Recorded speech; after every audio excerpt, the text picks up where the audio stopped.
안녕하세요. 영화당 시간입니다. 저는 이동진입니다. 안녕하십니까. 레오당 김중현입니다.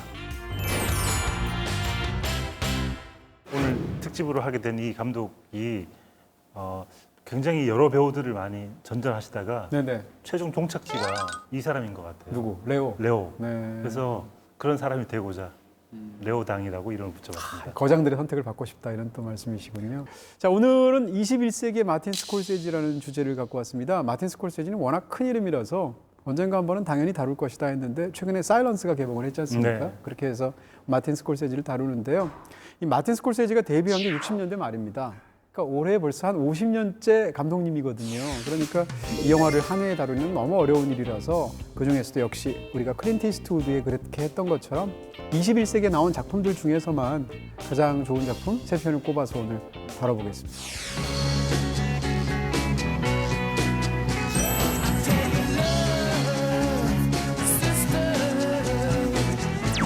When I was your age, they would say, become cops or criminals.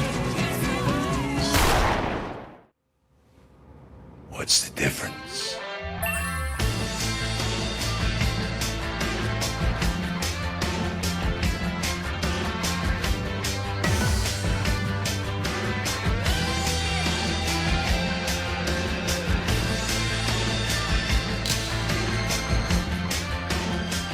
김 감독님은 참 50년 동안 하셨다고 했는데 지치지도 않으시는 것 같아요. 글쎄. 저 이번에 보느라고 죽는 줄 알았어요. 보는 것도 이렇게 런닝 타임이 기본 3시간이야. 네, 울프 오브 월스트리트 3시간, 갱스 오브 뉴욕 2시간 반. 그렇습니다. 뭐 이렇습니다. 네. 대략. 사실 마틴 스콜세지의 최전성기는 지금이 아니죠. 뭐 최고 전성기라고 하면 흔히 이제 뭐 많은 분들이 얘기하듯이 저도 70년대 중반부터 한 비열한 거리에 나오던 70년대 초중반부터 80년대 후반 정도까지가 아마 최전성기가 아닌가 싶은데 네.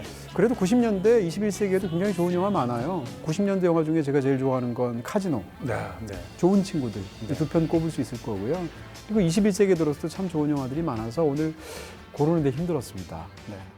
요즘 뭐 사실상 뭐 클린트 이스트우드, 마틴 스콜세지 그리고 스티븐 스필버그까지 이 세 사람은 그 자체로 지난 한 40, 50년간의 할리우드 역사를 이루는 거장 중의 거장이다. 이렇게 말씀드릴 수가 있고요. 네.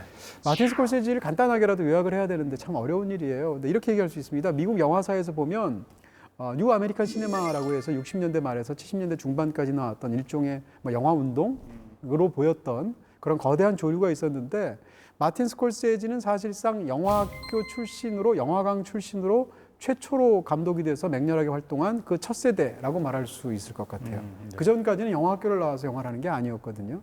그런 면에서 이전하고 굉장히 다르다라는 거고 두 번째는 마틴 스콜세지의 영화들은 굉장히 개인적인 영화들이에요. 사실은 개인적인 자기 어떤 실존적인 고민이라든지 자기가 생각하고 있는 문제라든지 이런 것들인데 이전하고 확연히 다른 것은 어떤 거대한 시스템 안에서 아주 큰 돈의 제작비를 들여서 만드는 영화조차도 개인적인 비전과 관심과 이것을 집중적으로 만들어서 그런 영화들이 다 사실상 작가 영화처럼 보인다는 겁니다. 네. 그런 면에서도 마틴 스콜세지 영화가 독특하다 이런 생각할 수 있고요. 스콜세지 영화 보면 어떤 느낌이 보통 드시나요? 제일 먼저. 저는 예전 오래전 영화들 뭐 성난 황소라든지 좋은 친구들 이런 영화들을 보고 있으면 남자들 영화다. 갱들의 영화다. 이런 생각을 많이 했고 이번에 이 영화들을 보면서 그런 생각을 많이 했는데 말씀하신 것처럼 아주 개인적인 역사를 파헤치는 영화 같기도 하고요. 한편으로 또 이번에 다룰 영화들을 보면 뉴욕이나 미국의 어떤 지역에 대한 이야기를 많이 다루는 것 특히 같아요. 뉴욕이 그렇죠. 네, 그래서 그 한 지역이 어떻게 성립되었는지 연원과 맞습니다. 근원을 찾아내는 그런 과정들을 지금 거쳐가고 있는 게 아닌가. 네. 그러니까 개인적인 탐구 과제가 한 지역 혹은 한 역사로 이행되어 가는 과정 같은 게 지금이 아닌가라는 생각이 들더라고요. 그렇습니다. 스콜세지 하면 제일 먼저 떠오르는 테마가 예를 들면 뭐 폭력, 굉장히 강도 높은 폭력의 세계가 나오는데 네. 그런 반면에 굉장히 성스러운 세계를 또 말하기도 합니다. 그러니까 폭력과 구원을 같이 말하는 것으로서 가장 먼저 떠오르는 감독 중에 하나가 마틴 스콜세지인데 조금 전에 말씀해 주신 것처럼 스콜세지 영화들에서는 사실은 어떻게 보면 어떤 기원부터 다뤄서 현재까지를 다루게 되는 것 같은 느낌을 주는 다시 말해서 신화적인 어법을 쓰는 것 같은 영화들이 굉장히 많아요. 근데 그걸 자세히 또 보면 내용상으로는 사실상 탈신화화, 반신화화라고 말할 수 있고요. 미국이라는 나라가 만들어지고 현재까지 이루어지는 과정에서 있었던 어떤 부분들이 있을 텐데 그런 게 말하자면 일종의 건국 신화처럼 사람들이 생각하는 것들을 할리우드가 자꾸 자극시키는 방식으로 영화사가 발전해 왔잖아요. 네. 근데 마틴 스콜세지는 거기에 대해서 그런 미국에 이렇게 금박을 입혀놓은 그런 미국의 건국 신화에 대해서 탈신화화를 하는 거죠. 그 근저를 파고드는 굉장히 폭력적인 방식으로 그 대상이 연예계일 수도 있고 기업일 수도 있고 또는 뭐 종교일 수도 있는데 어찌됐건 그런 뿌리까지 캐 들어가는 치열함 같은 것이 있어서 스콜세지 영화들은 지금도 굉장히 젊은 영화처럼 저한테 보이거든요. 네. 그런 이야기를 말할 수 있겠죠. 마틴 스콜세지 감독의 영화 중에 비열한 거리라고 번역이 되어 있는 메인 스트리트라는 영화가 있는데 그 영화의 오프닝 내레이션이 이렇게 시작을 해요. 네가 회개할 곳은 교회가 아니라 거리다. 거리에서 너는 진정한 회개를 할 수 있다라고 얘기하는데 말씀하신 것처럼 자기에게 하는 얘기 같기도 해요. 내가 직접 몸담고 얘기하고 싶은 것은 성스러운 곳이 아니라 거리에서 나는 역사를 파헤치고 싶다라는 이야기를 지속적으로 하고 있는 감독인 것 네, 같습니다. 스콜세지가 뭐 유명해지게 된 계기가 된 비열한 거리를 말씀해 주셨는데 야, 영화당을 위해서 이걸 지금 보셨다는 거 아니에요, 다시? 그럼요. 예전부터 봤죠.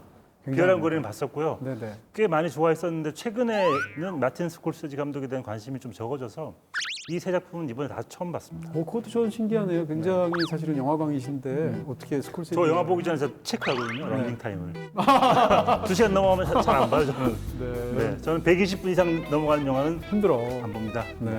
근데 영화가 다 3시간 가까이 되고 이렇게 돼서. 그러네요.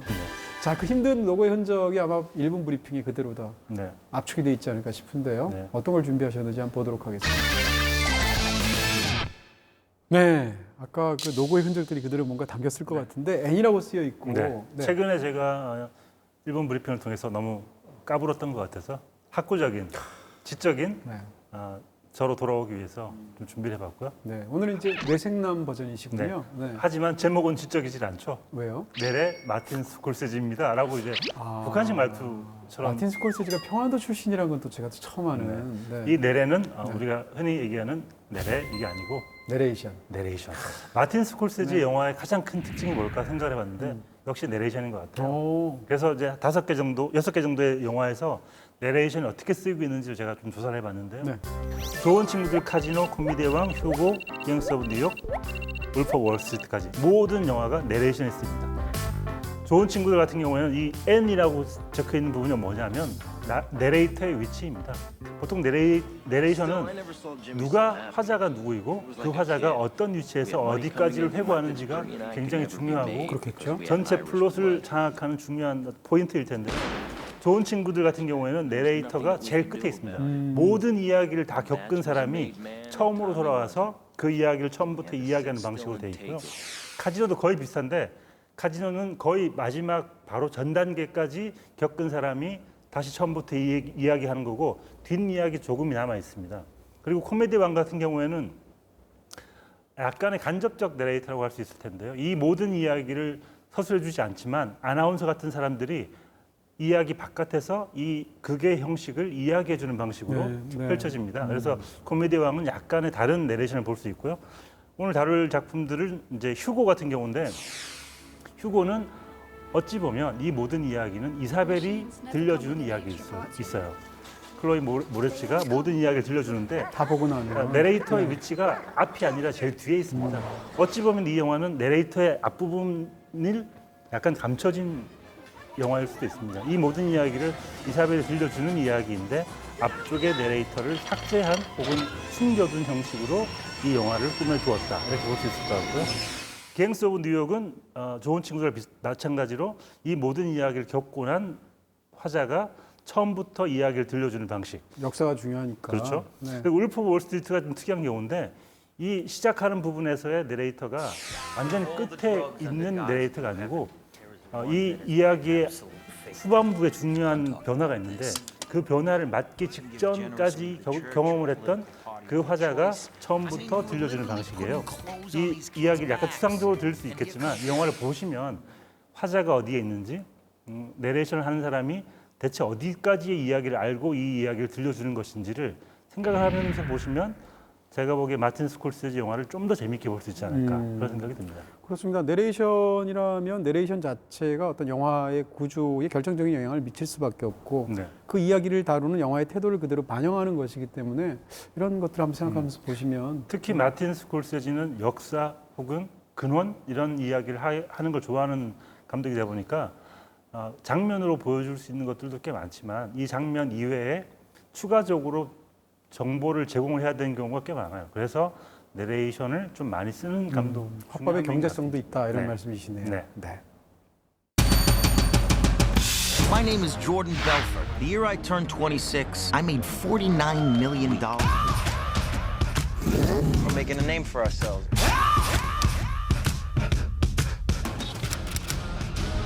Was all this legal? Absolutely not.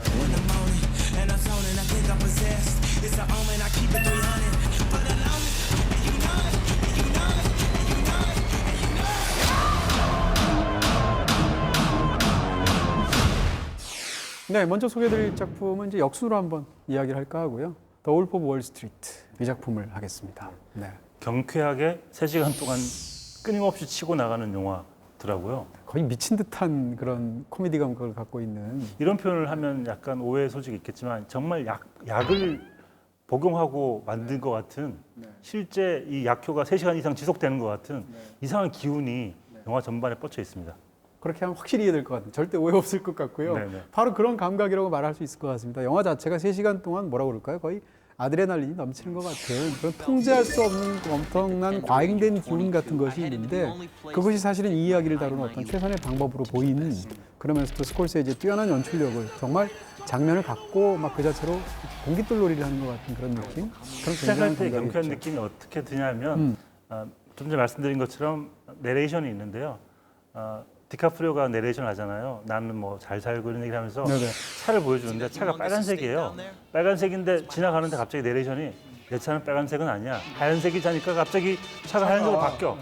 이 편집의 리듬 같은 게 3시간 동안 계속 끊임없이 지속되는 경쾌함이 있습니다. 어떻게 보면 이야기 자체가 이제 굉장히 과열되어 있다라고 네. 보여지는데 그것이 보는 어떤 굉장한 스피드와 어떤 사람을 홀리는 듯한 느낌이 있습니다. 최근 한국 영화 중에서 이제 더킹이라는 영화가 있었는데 많은 분들이 그런 걸 떠올리셨던 것 네. 같은데 제가 보기에도 그 영화를 보면 제일 먼저 떠오르는 것은 울프 오브 월스트리트예요. 네. 그래서 이 영화의 화수를 그 영화를 보면서 떠올릴 수밖에 없는 네. 그런 부분들이 있었죠. 이 영화는 이제 뭐 감독 얘기를 집중적으로 하겠지만 배우들 얘기 안 할 수 없을 것 같고 또 레오당이라고 하셨으니까 디카프리오 연기 어떠셨어요? 디카프리오는 정말 마틴 스콜세지가 좋아할 만한 배우인 네, 것 같아요. 네. 일단 말씀하신 것처럼 이 역동적인 에너지 같은 걸 가장 많이 가지고 있는 배우 디카프리오인 것 같아요. 골든글러브에서 이 영화를 이제 나무주연상을 받고 아카데미에서 못 받았는데 저는 아카데미의 선택을 뭐 그냥 우리끼리 재미로 또 지난 시간에 이어서 얘기를 하자면 레버넌트가 아니라 이 영화를 받았어야 되는 것 네. 같아요. 저는 그런 그렇죠. 생각이 들 정도로 디카프리오의 거의 최상의 연기를 우리가 본 것 같고요. 이 영화에서의 디카프리오는 뭐라고 그럴까요? 밥을 한 5끼쯤 먹고 연기하는 것 같아요. 아니요, 밥 5개 밥심이 먹으면 그냥, 네. 밥 5개 먹으면 졸려요. 졸리나? 밥을 안 먹고 딴 걸 공복에 뭐 딴 걸 먹었을 때의 느낌이지. 네. Move to even bigger offices. 약간 종교 지도자 같은 느낌도 있잖아요. 그렇죠. 영화가 네. 일부러 그런 걸 보여줘. 돈을 숭상하는 종교 같죠. 그 기업의 분위기를 그런 식으로 묘사를 하고 있는데 교주 같죠. 근데 이제 보면 이제 배우가 자기 망가진 그 몸 상반신을 일부러 막 너무 무절제한 생활을 하니까 극 중에서 네. 보여준다든지 어떤 장면을 보면 짐 캐리 같고 그 마약에 취해서 그 기어가는 유명한 네. 장면이 있잖아요. 네, 그 장면 진짜 최고죠. 네. I can crawl. I can crawl 네, like 그 Sky. 장면을 보면 짐 캐리 같고 네. 또 이렇게 막 춤추면서 얼굴 일그러뜨리면서 사람을 이렇게 막 재밌게 보여줄 때는 또 박종훈 씨 같아요. 그런 면에서 그런 면이 있네요. 있죠. 네, 그런 면에서 이 영화의 디카프리오는 굉장히 매력적으로 보인다. 그리고 이제 또는 잠깐 나왔지만 매튜 맥커너이 정말 대단한 것 같아요. 대단하죠. 이 영화에서 진짜로 미친 사람처럼 이거 가슴 두드리면서 노래하는 거 레스토랑에서. 실제라고 하더라고요. 네. 실제 매튜가 그 연기하기 전에 하는 의식 같은 걸 하는데 네. 그걸 하는데 디카프리오 약간 밀리는 것 같아요 초반에. 그 장면은 완전히 정말로 신 스틸러가 뭔지를 보여주는 사실 몇 장면 안 나오잖아요. 근데 뭐라 그럴까요? 뭐 말도 안 되는 궤변이고 황당한 제스처고 이러는데 그 장면에서 정말 매튜 맥커너이만 보이는 굉장한 그런 연기를 했습니다. Tip the fuck over, or worse yet. 이 영화는 사실 보면 그 장면을 짤막짤막하게 보면 사실은 약간 좀 불쾌할 수 있지 않습니까? 그렇죠. 영화가 여기 묘사하는 방식, 그 쾌락에 젖는 정말 무지일자한 방식을 만끽하는 것처럼 인물들이 보여주고 있는데 그런 면에서 참 영화가 달리 보이기도 하는데 저 이 영화를 보고 감탄한 건 뭔가 하면 거리감입니다. 기본적으로 코미디라는 것 자체가 다루고 있는 그 사건이나 인물에 대한 거리감이 확보가 돼야지 웃긴 거거든요. 그렇죠. 근데 이 영화의 그 거리감은 절묘해서 인물이 내레이션으로 자기를 막 계속 얘기를 하는데도 불구하고 그걸 변명처럼 들리도록 영화를 만들었고 또 눈에 보여지는 풍경이 쾌락에 젖어서 마약과 섹스와 이런 것에 완전히 사람들이 엉망진창의 모습을 보여주는데 그걸 관객들이 은밀하게 즐기지 않도록 영화를 만들었다는 겁니다. 그래서 사실 어떤 영화들이 개인적으로 불편한가 하면 폭력을 경계하는 그런 메시지, 반전을 얘기하는데 사실은 어떤 전쟁에서의 그런 폭력을 즐기는 방식으로 영화를 만든다거나 혹은 뭐 성폭력 같은 것이 얼마나 끔찍한 범죄인지를 공격하는 영화를 만드는데 정작 그 장면을 굉장히 부주의하게 해서 상처를 안긴다거나 이런 영화들이 있거든요. 근데 그런 불쾌함이 이 영화에는 굉장히 적다. 의외로 그렇게 네. 또 얘기할 수 있겠죠. 어찌 보면 그런 장면들을 오히려 더 힘들어하게 찍는 것 같아요. 예를 들면 네. 난잡한 어떤 장면들, 뭐 약을 많이 한다든지 뭐 그런 장면들을 찍을 때도 굉장히 감출 곳과 가릴 곳을 구분하지 않고 힘들어하게 멀리서 다 찍어버리니까 보는 사람 입장에서는 아무것도 아닌 거야 저 사람들한테는 그렇게 영화를 받아들이게 만드는 것 같아요. 이입을 한다기보다는 보는 사람도 팔짱을 끼고 그것을 비웃는 감각으로 영화를 보도록 만들었다는 거예요. 이제 이것이 뒤의 경우하고 이제 이어지게 되는데 그 얘기는 잠시 후에 하도록 하고 이 영화에서 이제 사실 굉장히 불편할 수도 있는 마약 장면, 섹스 장면 이런 장면들이 이렇게 많이 나오는 이유가 사실은 마약 중독과 섹스 중독보다 훨씬 더 중요하게 영화에서 다루는 건 돈 중독입니다. 네.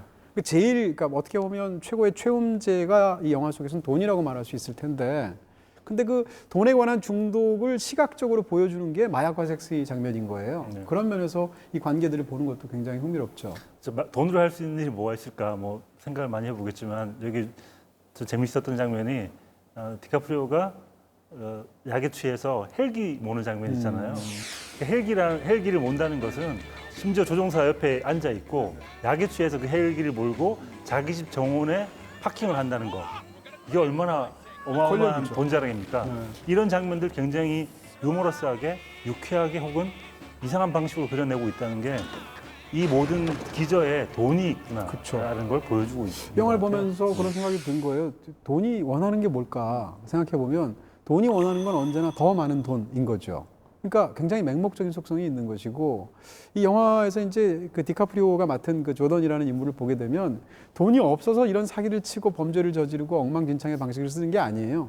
돈이 굉장히 많아. 어린 나이에도 불구하고 엄청난 성공을 거둬서 그럼에도 불구하고 그 돈은 더 많은 돈을 항상 원한다는 거죠. 그러다 보니까 인물이 결국은 끝까지 가게 되는. 그러니까 어떻게 보면 이제 배금주의를 다루거나 이런 걸 비판하는 영화들이 굉장히 많은데 그것을 이런 방식으로 이렇게 멋지게 블랙 코미디로 만든 영화 정말 어려울 것이다. 이런 생각을 하면서 참 훌륭한 그런 연출력 영화다라고 얘기할 수 있고요. 극한까지 가봐야지 그 실체를 보여주는 어떤 것들이 있는데 뭐 종교 혹은 뭐 돈 이런 것들일 텐데 그 마틴 스콜세지가 그런 것들을 극한까지 가보면서 실체를 벗겨내는 이야기를 좋아하는 것 같아요.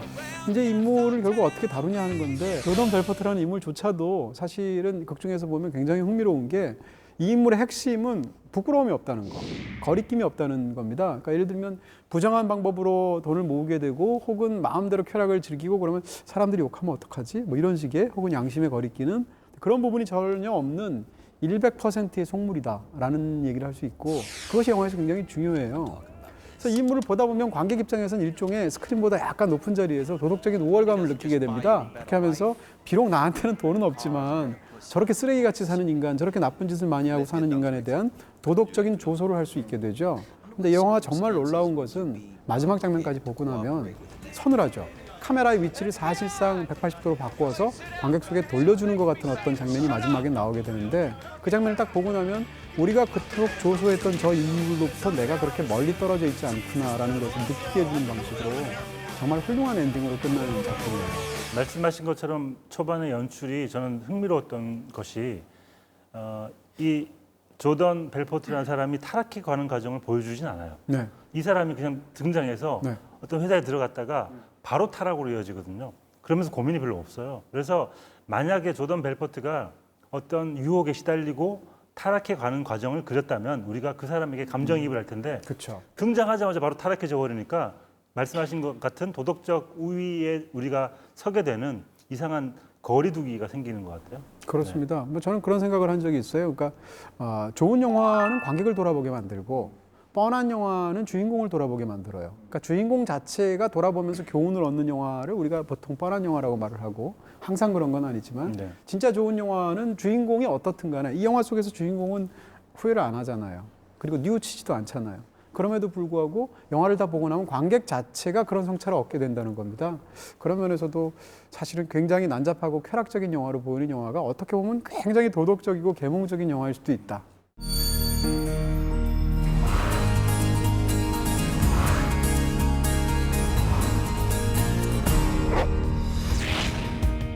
Who are you? Hugo. Where do you live? Is it a secret?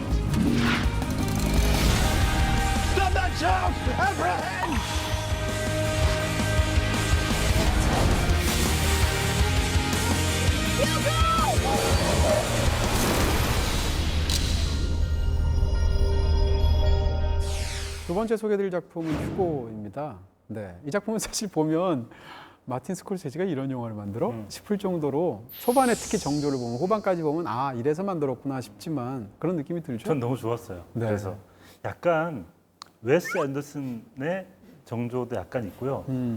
약간 팀 버튼 같기도 하고 그 분위기가 완전 달라서 오히려 더 재밌더라고요 저는. 네, 저한테는 스티븐 스필버그 영화 같았어요. 그렇기도 하네요. 초반을 보면 네. 그런 느낌이 들고 영화는 사실상 이제 큰 두 개의 이제 주인공이 두 명의 주인공이 있다고 할 수 있는데 영화의 원래 이제 앞쪽의 주인공은 이제 외로운 소년이 있는 거죠. 아버지도 돌아가시고 기차역의 시계탑 뒤에서 자기의 삶을 살아가는 외로운 소년이 있는데 그렇게 외롭게 홀로 살아가는 소년의 이야기.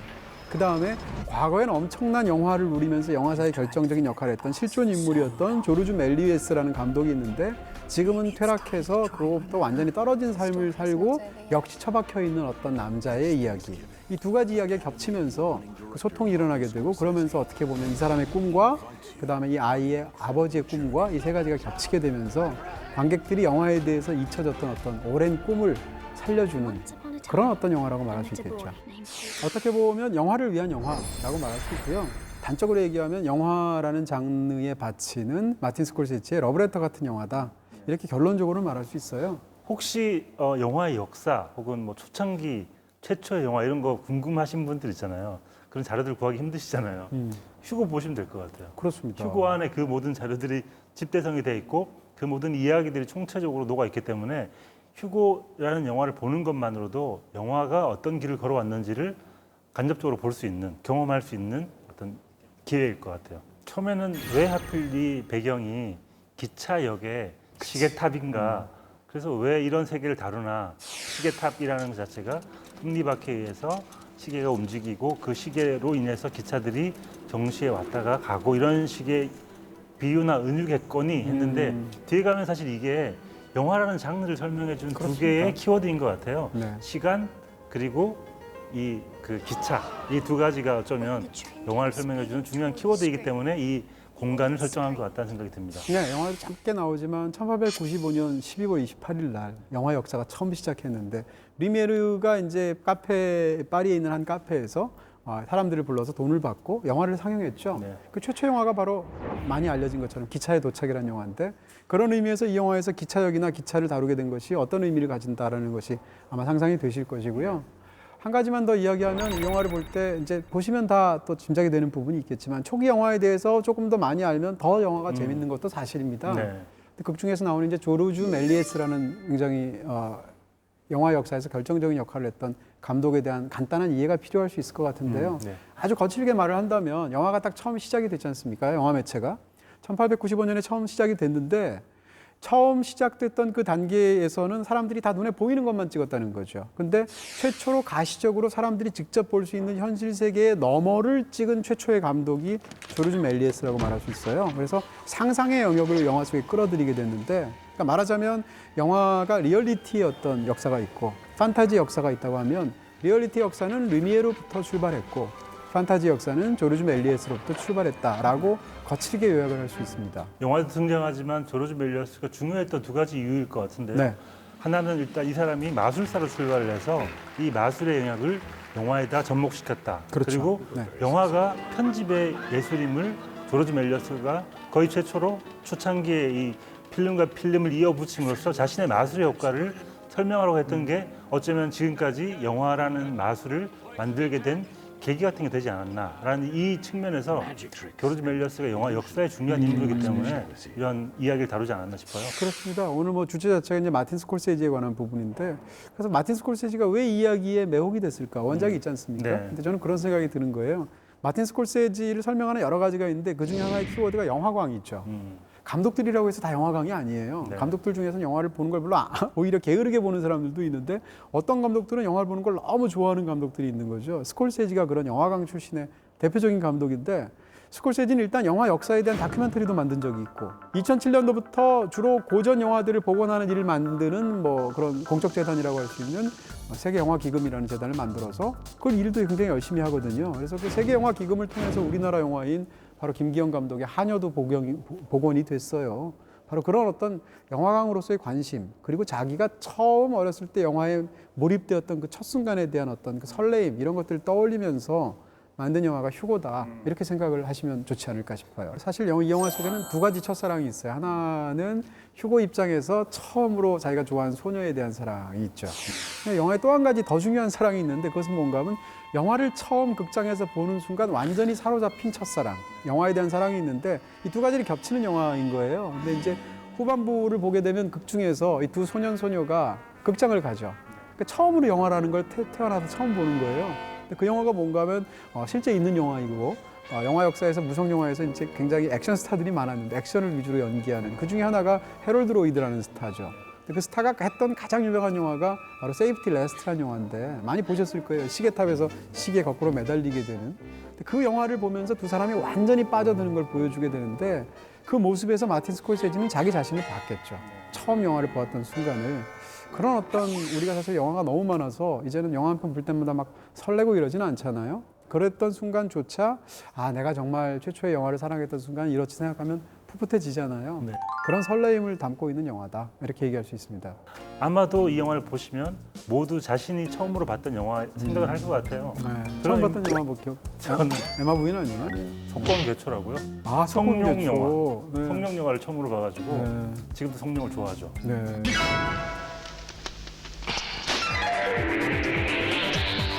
나한테 재미있었던 것 중에 또 하나는 세계 최초로 영화를 위한 스튜디오를 만든 사람이 조르지 멜리어스인데, 네. 그 조르지 멜리어스가 만들었던 그 스튜디오 풍경들 이렇게 잠깐 나오는 게 너무 재밌는 네. 거예요. 대표적으로 이제 해저에 있는 어떤 그런 세계를 영화가 찍어야 되는데, 그 당시에 CG도 없고, 그걸 어떻게 찍냐면 그냥 수족관에다가 수족관 앞에 놓고 뒤에 이제 배경으로 사람을 해서. 놓고, 그리고 네. 수족관에다가 이제 바닷가재도 넣고 물고기도 넣고 이러면서 그걸 이제 오버랩 시켜가지고 굉장히 미장선이에요. 그런 장면들, 초기 영화에서의 특수효과에 관한 굉장히 재밌으면서 풋풋한 그런 장면을 이렇게 넘겨다보는 그런 또 아슬아한 재미도 있었습니다. 저는 말씀하신 것처럼 조르지 멜리어스가 꾸었던 꿈, 이게 예술가로서의 꿈이라는 게 네. 사람을 관찰하고 자기가 이야기하고 싶은 걸 표현하는 거잖아요. 휴고가 가장 많이 하는 일이 뭐냐면 시계탑 그 뒤에서 사람들 관찰하는 일이에요. 역에서 역 대합실 혹은 그 로비에서 펼쳐지는 수많은 일들, 누군가에게 청혼을 하고 뭐 어떤 일들이 벌어지고 이런 것들 관찰하는 게 휴고의 일인데, 어쩌면 예술가는 한 발 떨어져서 세상을 관찰하고 그 세상을 상상하는 일이라고 친다면, 조르지 멜리어스가 이 휴고라는 소년과 함께 자신의 꿈을 복원하는 그런 그 일 같은 게 이 영화의 큰 이야기인 것 같습니다. 그렇습니다. 그 이야기 자체가 영화를 보는 관객의 처지를 은유한 것 같은 느낌도 있어요. 영화가 시작하자마자 눈 내리는 파리 거리를 굉장히 멋있게 보여주다가 갑자기 이제 최신 어떤 그런 여러 가지 기술들과 촬영 방식을 써서 그 파리의 기차역 속으로 순식간에 들어가게 되고, 그러다가 그 기차역 속에서도 시계탑 뒤에 작은 틈새 사이로 바깥을 보고 있는 소년한테까지 가는 게 영화의 첫 장면인데, 그 틈새로 바깥을 보는 그 모습 자체가 어떻게 보면 영사의 어떤 느낌 같은 것도 그러네요. 있고, 네. 그러면서 그 자체로 영화를 보는 행위 자체를 초반에 응축하면서 시작하는 것 같은 느낌도 있습니다. 네.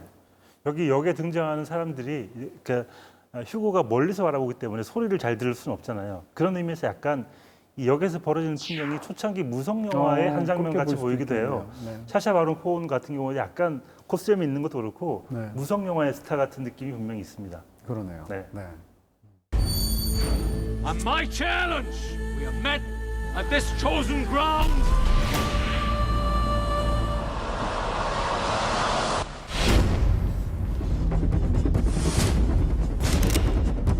His name's Amsterdam. Amsterdam. I'm New York. One spark. This country. Challenge. Challenge accepted. You know how I stayed alive this long? 마지막으로 갱스 오브 뉴욕입니다. 이 영화 정말 무시무시하죠. 아우, 말 그대로. 네. 징글징글하고 무시무시하고 폭력 장면의 강도가 엄청나서 진짜 영화를 보면서 저는 이러고 봤던 기억이 납니다. 특히 이제 초반에 시작하자마자 어떤 대격투 장면들이 펄어치게 되는데. 네. 대격투 장면이 좀 최근에 개봉했었던 킹스맨의 대혈투 장면 있잖아요. 그래서 굉장히 그 스타일리시하게 화제가 찍었는데 됐던. 그 장면이 스타일리시했다면 이 장면은 정말 난폭함 그 자체가 아닌가. 그렇습니다. 정말 싸운다면 전투가 벌어진다면 이런 장면이 아닐까 싶은 대혈투가 벌어지죠 초반에. 첫 장면만 딱 봐도 스콜세지가 진짜 영화라는 매체를 얼마나 가지고 정말 논다고 말할 수 있을 정도로 통달한 테크니션이고 뛰어난 스타일리스트인가 이런 느낌이 들어요.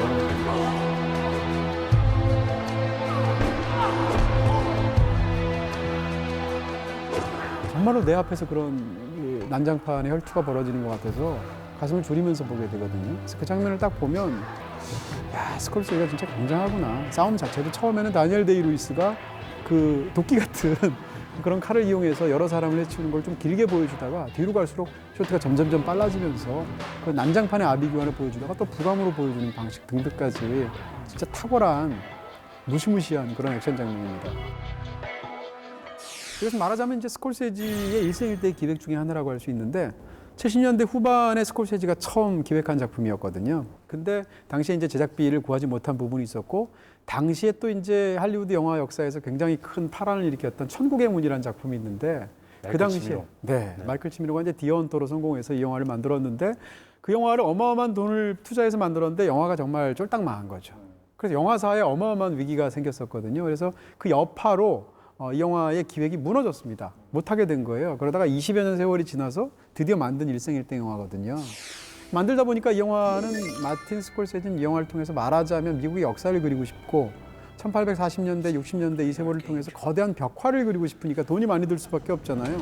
1억 달러 이상이 들었는데 이 영화를 보면서 느낀 건 아니 남의 돈 1억 달러 이상을 쓰는데 너무 개인적이고도 너무 자기 비전에 맞는 작가 영화를 만든 거예요. 그래서 참 스콜세지가 대단하긴 대단하다는 생각이 드는 거죠.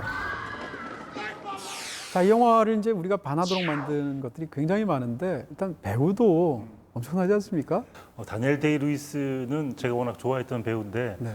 다니엘 데이루이스도 약간 살이 왔다 갔다 하시는 분이잖아요. 그렇죠. 몸무게가 막 자기 마음대로 정말 메소드 연기의 1인자라고 할 수 있을 텐데 이 영화도 보고 있으면 이 인간이 아닌 것 같은 느낌이 있지 않나요? 있어요. 그리고 정말 무슨 이 영화에서 진짜로 악귀 같은 느낌도 있고 그래서 진짜로 다니엘 데이루이스가 뭐 지금 굉장한 배우죠. 가장 많이 연기상을 받은 사람 중에 하나고. 근데 이 영화에서의 다니엘 데이루이스나 데어 윌 비 블러드에서의 다니엘 데이루이스를 보면 와, 정말 마주치고 싶지 않을 정도의 무시무시한 그런 카리스마가 있는 그런 연기를 보여주죠. 다니엘 데이루이스가 이제 디카프리오를 대하는 방식이 있잖아요. 그 주인공 이름이 암스테르담이죠. 암스테르담이 이제 물어보니까 이름이 넌 이름이 뭐니? 그러니까 전 암스테르담이에요. 그러니까 야 네가 암스테르담이면 난 뉴욕이지라고 얘기를 하는데 말하자면 그 이 영화의 주제이기도 한 거예요. 이 사람이 바로 뉴욕이고 뉴욕이 어떻게 만들어졌는지를 상징하는 인물인데 뉴욕은 이렇게 야만적으로 만들어졌다는 거를 이 한 사람으로 표현을 하는 것 같아요. 그렇습니다. 그러니까 이 영화의 맨 마지막에 보면 현대 뉴욕을 보여주면서 이제 끝나게 되는데 사실은 지금 이렇게 매끈하고 현대 문명의 가장 시각적으로 가장 화려한 풍경들 같은 걸 맨하탄 같은 데서 볼 수 있는데 사실은 그게 한 백수십 년 전에 이런 풍경이었다라고 하면서 그 이주민의 역사 같은 것을 보여주는 거잖아요. 근데 영화에서 첫 장면에서 싸우는 것 자체도 말하자면 신교도와 구교도가 싸우는 거고 토착민 먼저 정착했던 사람들하고 나중에 이민 오게 된 아일랜드 이민들하고 싸우는 걸 보여주게 되고 이런 식으로 이제 대비가 되면서 거기서 피비린내 나는 어떤 그런 싸움들을 보여주는 게 갱스 오브 뉴욕인데 말하자면 이것을 일종의 건국 신화를 뒤집어서 만드는 그런 마틴 스콜세지의 탈신화화 방법 중에 하나다 이렇게 얘기할 수 있겠죠. 미국이 참으로 어이없게 만들어졌다는 걸 보여주는 게 여기에서 이제 다니엘 데이루이스가 연기하고 있는 빌이 자기가 계속 네이티브라고 얘기를 하는데 실은 네이티브가 아니에요. 그럼요. 미국의 네. 네이티브는 따로 있어요. 따로 계시죠. 네, 네. 따로 있는데 먼저 이주해 왔다는 이유만으로 자기가 네이티브라고 우기고 뒤늦게 온 사람들을 배척하는 방식으로 그 수많은 혈투 속에 피비린내 속에 만들어진 나라가 미국인데 이 미국이란 나라를 굉장히 멀리서 마지막에 바라보는 장면이 이 영화의 마지막이에요. 그렇습니다. 네, 그런 면에서 마틴 스콜세지가 하고 싶어하는 이야기가 어떤 이야기인지 한번 생각해보게 되는. 그렇죠. 그러니까 가장 피비린내 나는 폭력의 세계를 묘사하면서 그러면서 정반대로 그런 피비린내 나는 세상을 묘사하면서 결국은 구원의 테마를 다루는 이런 쪽에 그런 집중하는 감독으로서 전 세계에서 마틴 스콜세지를 능가하는 사람이 있는가 싶을 정도의 뛰어난 면모가 있는데요. 이 갱스 오브 뉴욕도 바로 그렇다는 측면이 있고요. 기본적으로 마틴 스콜세지는 미국의 역사에 대해서 굉장히 비판적인 의식을 갖고 있는 것도 사실이지만 다른 한편으로는 마틴 스콜세지 작품 세계 속에서 기본적으로 파괴라는 것은 재생의 어떤 전 단계처럼 묘사하고 있다는 겁니다. 네. 그래서 이 영화를 보시게 되면 첫 장면에 굉장한 파괴와 폐허, 그다음에 마지막 장면에 또 엄청난 폐허가 나오게 되는데 그로부터 사실은 유투의 노래가 쫙 깔리면서 나오는 현대 뉴욕의 모습이 나온다는 거죠. 그러니까 결국은 이런 그 살육과 폭력과 이런 것을 뒤오게 되는 그 위에 세워진 문명, 거기에 대한 성찰 혹은 뭐 구원에 대한 탐색 같은 것이 사실은 스콜세지 영화에서 굉장히 흥미롭게 역설적으로 표현되죠. 말씀하신 개인적 구원의 방식도 어떻게 펼쳐지냐면 주인공 암스테르담이 만나는 여자 제니, 네네. 카메론 디아즈죠. 그 둘이 처음으로 서로에게 교감하는 장면이 흉터를 보여주는 장면이에요. 네. 제니의 배에 있는 흉터, 그리고 암스테르담 가슴에 있는 수많은 흉터를 이렇게 서로 보듬어주는 방식으로 서로에게 구원을 할 수 있지 않을까라고 이야기를 하는데 마지막에는 뭐 어떤 그렇죠. 일들이 펼쳐지죠. 말하자면 네. 흉터 공동체 같은 그렇죠. 거고 네. 그런 흉터로 가득한 피와 흉터의 상처의 역사가 어떻게 보면 미국의 역사라고 뉴욕의 역사라고 보고 있는 그런 시각의 영화인 거예요. 네. 그런 면에서도 흥미로운 부분들이 굉장히 많죠. 네.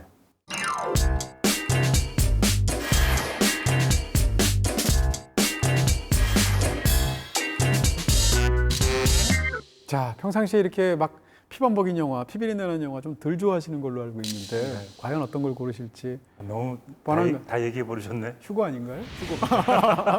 저는 휴거 보면서 네. 아까 말씀해 주신 것처럼 처음으로 영화를 봤던 때의 설레임, 그리고 내가 영화를 왜 보는가, 영화를 통해서 난 뭘 얻고 싶어 하지? 네. 라는 생각을 많이 해보게 된 것 같아요. 그러니까 우리가 영화를 보는 건 그냥 단순한 오락일 수도 있지만 나를 확장시켜주고 내가 무뎌지지 않게 만들어주는 역할을 하는 것 같아요. 계속 영화를 보면서 재밌는 이유가 그런 걸 텐데 그런 감각을 다시 일깨워준 작품이 휴고여서 저는 네네. 저 작품이 제일 좋았고요. 최고의 장면은 울프 오브 월스트리트에 아니요. 네. 조나 힐과 디카프리오가 약을 먹고 아, 벌어지는 한 5분여 동안의 소동이 있는데 그 장면 일단 재미있기도 하고요.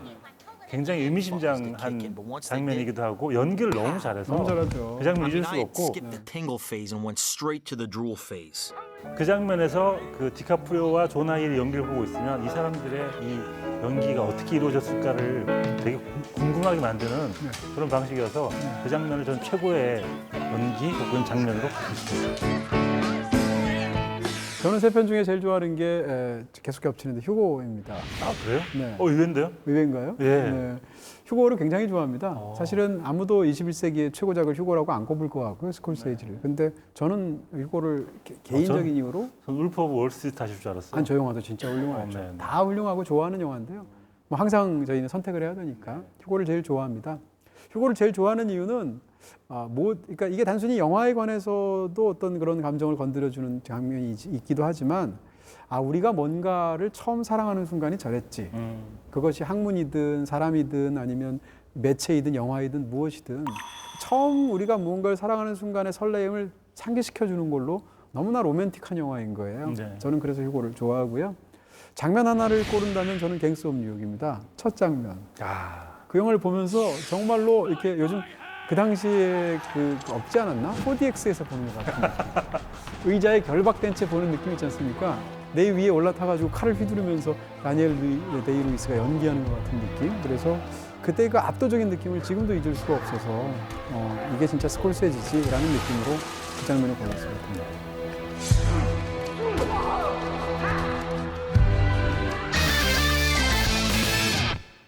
자, 오늘 영화당 마칠 시간입니다. 이제 오늘은 21세기의 마틴 스콜세지라는 작품을 통해서 영화들을 소개해드렸는데요. BTV에서 영화 관람하실 수 있습니다. 이 영화들 외에도 스콜세지 영화들도 참 많으니까 네. 정말 좋거든요. 그 영화들 한번 본인 스스로 마틴 스콜세지 영화제를 한번 만들어서 상상을 하시면서 하나씩 챙겨보시는 것도 참 좋지 않겠나 싶습니다. 저희는 또 다음 주에 뵙도록 하겠습니다. 감사합니다. Yeah, the world is